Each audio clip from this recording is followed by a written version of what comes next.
함께 인사하겠습니다. 잘 나오셨습니다. 성도님 얼굴만 봐도 힘이 납니다.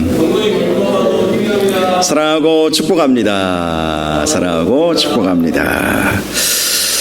오늘 말씀을 보면 예수님께서 한 중풍병자를 치유하여 주신 내용이 나와 있습니다.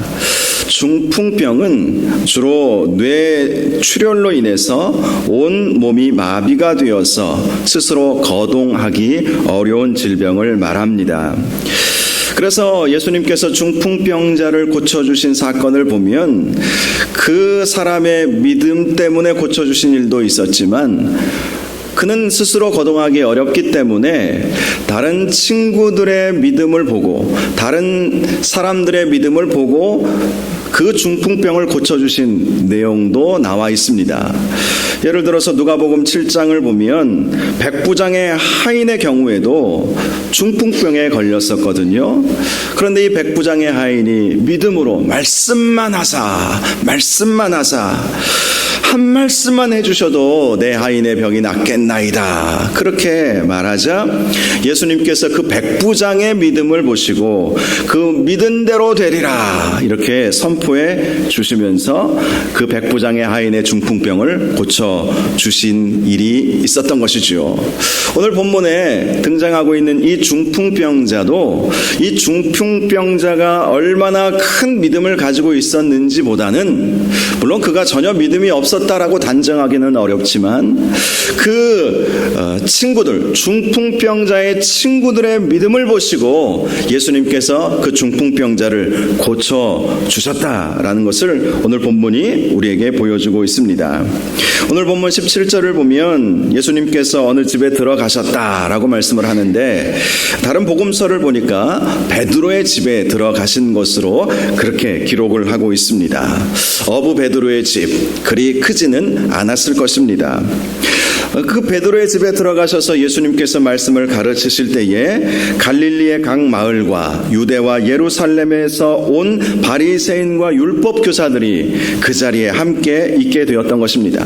작은 집에 참으로 많은 사람들이 모여서 예수님의 말씀을 듣고 또 그들 가운데에는 병자들도 있었거든요. 그래서 오늘 본문 가운데 보니까 병을 고치는 주의 능력이 예수와 함께 하더라. 즉 많은 병자들이 예수님 앞에 나와서 예수님의 말씀도 듣고 또 그 말씀을 들음으로 인해서 그들의 질병이 치유되는 기적의 역사가 일어나게 되었던 것입니다. 그런데 바로 그러한 때에 18절을 보면 한 중풍병자를 사람들이 침상에 메고 와서 예수 앞에 들여놓고자 하였다라고 말씀을 합니다. 마가복음을 보니까 이 중풍병자를 데리고 온 사람들은 4명의 친구들이라고 말씀을 하고 있습니다. 바로 이들이 거동할 수 없는 이 친구를 데리고 예수님 앞에 나왔던 것이죠. 그런데 문제가 생긴 것입니다. 베드로의 집은 작았기 때문에 많은 사람들이 그 안에 꽉 차 있었던 것이죠. 그래서 침상째 자기 친구를 이 4명의 친구들이 예수님 앞에 데리고 가려고 했는데 길이 막혔던 것이죠. 그래서 19절 상반절에 무리 때문에 메고 들어갈 길을 얻지 못하게 되었던 것입니다. 결국 이들이 택한 것은 지붕에 올라가는 것이었죠. 19절 하반절을 보니까 지붕에 올라가 기와를 벗기고 병자를 침상째 무리 가운데로 예수 앞에 달아내렸다라고 말씀을 합니다. 기와를 벗기고 그리고 지붕을 뚫어버린 것이죠. 그리고 그곳에 침상째 자기 친구인 중풍병자를 침상째 예수님 앞에 내려보낸 거예요. 굉장히 무모한 짓이라고 보여지기도 하죠.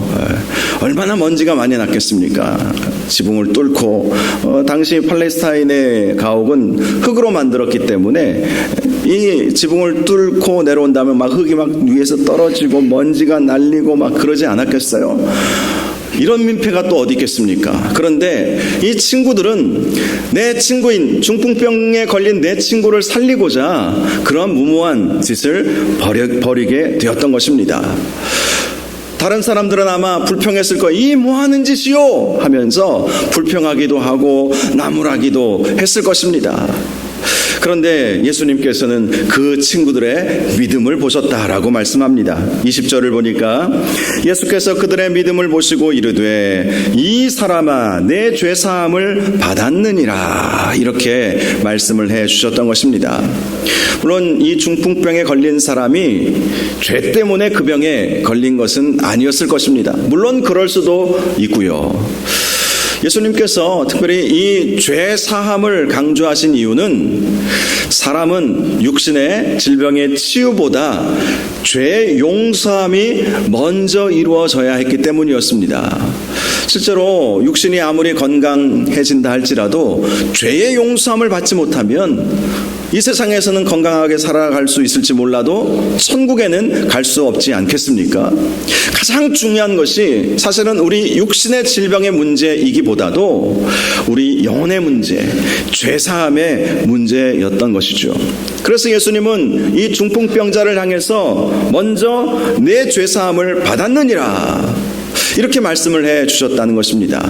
이 말씀을 보면 이 중풍병자도 믿음이 전혀 없는 사람은 아니었구나. 친구들이 자신을 예수님께 내려보내려고 지붕에 있는 기와를 벗겨내고 지붕을 뚫고 내려보냈을 때 친구들 하지 마시게 이런다고 되겠어? 이렇게 이 친구가 반응하지는 않았다는 것이죠. 이 중풍병자 이 친구도 아마 믿음이 있었고 아마 부탁을 했을지도 모르겠습니다. 여보게 친구들, 예수님을 만나면 내 병을 고침받을 수 있을 것 같은데 어떤 방법이 없겠나? 나를 도와줄 수 있으면 좀 도와주면 좋겠네. 그렇게 부탁을 했겠죠. 그래서 이 친구들이 이 중풍병자를 침상체에 데리고 와서 길이 막히니까 지붕에 올라가서 지붕을 뚫고 침상체에 예수님께 내려보냈던 것이죠. 그래서 예수님은 그들의 믿음을 보시고 이 사람아 내 죄사함을 받았느니라 라고 먼저 죄 용서함을 선포해 주셨던 것입니다. 그런데 이 중풍병자의 죄가 용서받았다고 선포하신 것을 트집단 잡는 사람들이 있었죠. 그 베드로의 집에 앉아 있었던 바리새인들과 서기관들이었던 것입니다. 21절을 보면 그들은 이렇게 생각을 했습니다. 이 신성모독하는 자가 누구냐? 오직 하나님 외에 누가 능히 죄를 사하겠느냐? 이렇게 생각했다는 거예요. 크게 말은 못하고 예수님의 그 능력을 보았기 때문에 그래서 말은 못하고 속으로들 다 그렇게 생각한 거예요. 실제로 이 사람들의 생각은 틀린 것은 아니었습니다. 하나님만이 죄를 용서해 주실 수 있는 분이기 때문인 것이죠. 그러나 이들은 예수님을 하나님의 아들로 인정하고 있지 않았기에 그런 생각을 했던 것입니다. 예수님은 그들의 생각을 다 아셨죠. 그래서 이렇게 말씀하십니다. 너희 마음에 무슨 생각을 하느냐? 예수님이 아셨기에 지금 말은 못하지만 죄의 용서함, 죄사함은 하나님께만 있는데 지금 저들이 나를 신성모독하는구나 이렇게 생각하고 있구나 그렇게 예수님은 아셨다라는 것이죠. 그리고 이렇게 말씀하십니다. 내 죄사함을 받았느니라 하는 말과 일어나 걸어가라 하는 말이 어느 것이 쉽겠느냐? 그러나 인자가 땅에서 죄를 사하는 권세가 있는 줄로 너희로 알게 하리라 하면서 내가 내게 이르노니 일어나 내 침상을 가지고 집으로 가라 이렇게 말씀을 해 주셨던 것입니다. 일반적으로 생각해 보면 죄 사함을 받았느니라 라는 말과 일어나 걸어가라 라는 말 어느 말이 쉽겠습니까? 죄 사함을 받았느니라 라고 하는 말이 더 쉬운 말이죠. 왜냐하면 죄 사함을 받았는지 받지 못하였는지 알 길이 없잖아요. 반면에 일어나 걸어가라 하면 그것이 직접 보여져야 사람들이 인정할 수 있는 것 아니겠습니까? 그래서 예수님은 예수님 자신에게 죄 사함의 권세가 있다. 즉 하나님의 아들로 이 세상에 오셨음을 알려주시기 위해서 죄 사함을 받았느니라 라는 그 말씀을 확증하기 위해서 내가 내게 이르노니 일어나 내 침상을 가지고 가라, 이렇게 말씀하여 주셨던 것입니다. 그리고 그 중풍병자는 그 예수님께서 그 말씀을 선포해 줌과 동시에 일어나 자기 침상을 가지고 집으로 가게 되는 놀라운 기적의 역사가 일어나게 되었던 것이죠.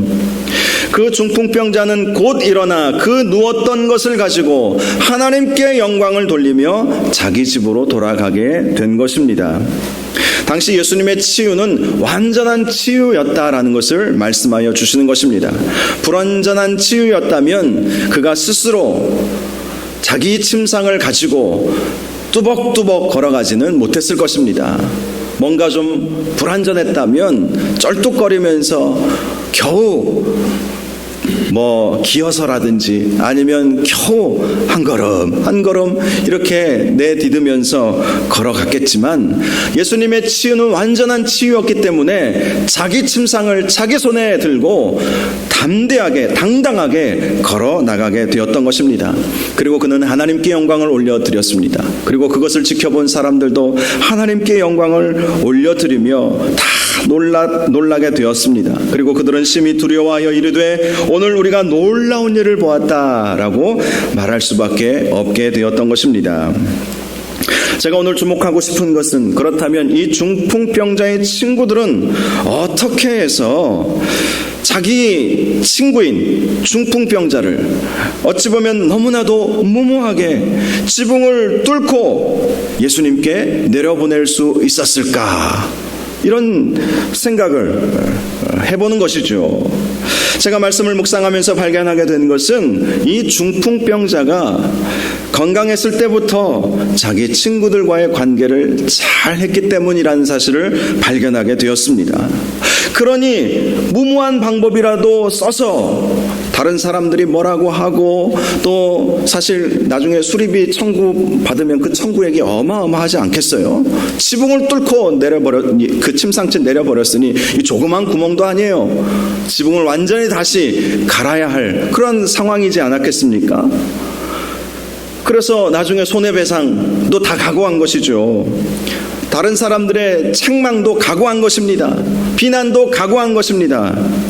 여러분, 친구를 위해서 이렇게까지 해줄 수 있었다는 건, 왜 그들은 그렇게까지 자기 친구를 위해서 어찌 보면 무모한 방법이었고, 어찌 보면 비난받기 쉬운 방법이었고, 어찌 보면 큰 손해를 감수해야 하는 방법을 써서라도 자기 친구를 구하고자 했겠느냐라는 것이죠.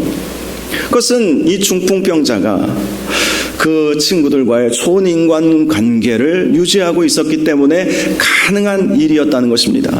그냥 무턱대고 그러한 손해, 그러한 비난을 감수할 친구가 어디 있겠습니까? 가족이라면 할 수 있어요. 가족이라면 언제나 내 편이니까. 가족이라면 무슨 비난을 들어도, 어떤 희생의 대가를 치르더라도, 돈이 얼마나 들더라도 할 수 있는 대로 내 가족 내가 살리지, 내가 관심 두지, 내가 관심 두지 않고 내가 살리지 않으면 누가 살리겠느냐. 가족은 그럴 수 있어요. 그런데 친구들이 그랬다는 것은 그만큼 이 중풍병자가 이전부터 이 4명의 친구들과 아주 깊은 사귐의 관계를 맺고 있었다. 그렇지 않고서는 이것을 설명할 길이 없는 것이죠. 그는 이 말씀을 잘 알고 있었을 것 같습니다. 전도서 4장 9절에서 10절을 보면, 두 사람이 한 사람보다 나음은 저희가 수고함으로 좋은 상을 얻을 것임이라. 혹시 저희가 넘어지면 하나가 그 동물을 붙들어 일으키려니와 홀로 있어 넘어지고 붙들어 일으킬 자가 없는 자에게는 화가 있으리라. 그렇습니다. 혹시 넘어지면 그 동무가, 그 친구가 붙들어 일으켜 줄 수 있어야 한다는 것 아니겠습니까? 전도서에 나와 있는 말씀이 바로 그 말씀이에요. 우리가 인생을 살면서 여러 가지 어려움들을 겪을 때가 있어요. 그런데 가족들은 우리를 목숨 걸고 도와줄 수 있지만, 그러나 가족의 힘만으로 힘에 부칠 경우가 있지 않겠습니까? 그런데 정말 친밀한 사랑을 나누는 그러한 친구들이 있다면 그 친구들의 도움을 얻을 수 있다는 거예요. 그 넘어진 자를 붙들어 일으켜 줄 자가 없는 자는 화가 있다. 화가 있다. 이 말씀을 이 중풍병자는 아마도 잘 알고 있었던 것으로 보입니다. 그러니 친구 관계를 잘하고 건강했을 때부터 사랑을 베풀어주고 나누고, 아마 이 4명의 친구들은 이 중풍병자가 건강했을 때 이 친구와 깊은 사귐도 나누었겠지만 또 이 친구로부터 많은 도움을 받았을 거예요. 그러니 손해를 감수하고서라도, 그러니 비난을 감수하고서라도 이 중풍병자를, 내 친구를 살려야 되겠다라는 그 마음으로 지붕을 뚫고 자기 친구를 예수님께 내려보냈던 것이죠. 예수님은 요한복음 15장 13절에 이런 말씀을 하셨습니다. 사람이 친구를 위하여 자기 목숨을 버리면 이에서 더 큰 사랑이 없나니. 자기 친구를 위해서 목숨까지 버릴 수 있는 그 친구의 그 사랑만큼 더 큰 사랑은 없다는 것이죠. 예수님은 실제로 우리를 친구 삼아 주셔서 자기 목숨을 아낌없이 십자가에 내어주시지 않았습니까? 그런 친구들이 우리에게 있어야 한다는 것이죠. 우리나라 속담에도 친구 따라 강남 간다, 이것이 긍정적으로 쓰일 때도 있고 또 부정적으로 쓰일 때도 있지만, 그만큼 신실한 친구는 서로의 삶을 나누고 서로의 아픔을 나누는 관계라는 것입니다. 그런데 어떻게 그런 친구의 관계를 만들 수 있겠습니까? 친구의 관계를 만들기 위해서는 내가 먼저 손을 내밀고, 내가 먼저 베풀고, 내가 먼저 마음을 열어야 가능합니다. 가족과 친구의 관계는 달라요. 가족은 내가 먼저 손 내밀지 않아도 우리를 사랑해주고 아끼고, 정말 내 자식의 문제가 어미의 문제, 아버지의 문제가 되죠. 또 어머니 아버지가 힘들고 어려울 때는 자식들이 마음 아파하는 것이 가족의 관계입니다. 이것은 혈연 관계이고 뗄래야 뗄 수 없는 관계이고 너무나도 아주 친밀한 한 몸의 관계죠. 그런데 친구의 관계는 달라요. 친구의 관계는 내가 먼저 손을 내밀고, 내가 먼저 마음을 열고, 내가 먼저 베풀 때에 그 사람이 나의 친구가 되어줄 수 있는 것이지 않겠습니까? 그렇게 하지 않으면서 왜 나를 존중해주지 않고 왜 나를 사랑해주지 않느냐라고 말할 수 없는 문제인 것입니다. 즉, 이 중풍병자는 건강할 때 바로 그러한 삶을 살았다는 것입니다. 그러니 자기 친구가 중풍병에 걸린 것을 안타까워하고 그를 어찌되었든 예수님께 내려보내려고 무모한 짓까지도 했던 것 아니겠습니까? 그리고 예수님은 그들의 그 모습, 그들의 그 믿음의 모습을 보시고 중풍병자의 병을 고쳐주셨던 것입니다. 사랑하는 여러분, 우리에게 믿음의 동역자들이 얼마나 있습니까? 내가 아파할 때에 나를 들어서 침상째 예수님께 내려보낼 수 있는 믿음의 친구들이 얼마나 있겠습니까? 저도 말씀 묵상하면서 가만히 생각해 보았어요. 3명은 있는 것 같은데 1명이 모자라요. 그런 생각이 들더라고요. 4명. 그래야 내 귀퉁이를 잡고 내려보내잖아요. 더 많으면 더 좋겠죠. 미국에서 공부할 때 로버트 클린턴 박사님이 이 멘토링 수업 시간에 이런 말씀을 하시더라고요. 우리의 인생 가운데 아주 유종의 미를 잘 거두기 위해서는 좋은 멘토링 관계가 필요한데, 멘토링 관계는 4가지 관계가 있다라는 그러한 말씀을 하셨어요. 먼저는 이 안으로의 관계, 친밀하게 가족 간의 관계, 친밀한 어떤 우정의 관계, 또 밖으로의 관계, 이 다른 외부 사람들과의 그 관계 속에서도 우리는 얼마든지 멘토링 관계를 유지해야 되고, 또 위로의 관계, 우리의 상사라든지 또 우리의 주님 되시는 예수님과 하나님과의 관계, 또 우리의 아랫사람들, 우리의 자식들도 마찬가지고, 이런 관계를 통해서 우리의 멘토링 관계를 만들어 가야 한다.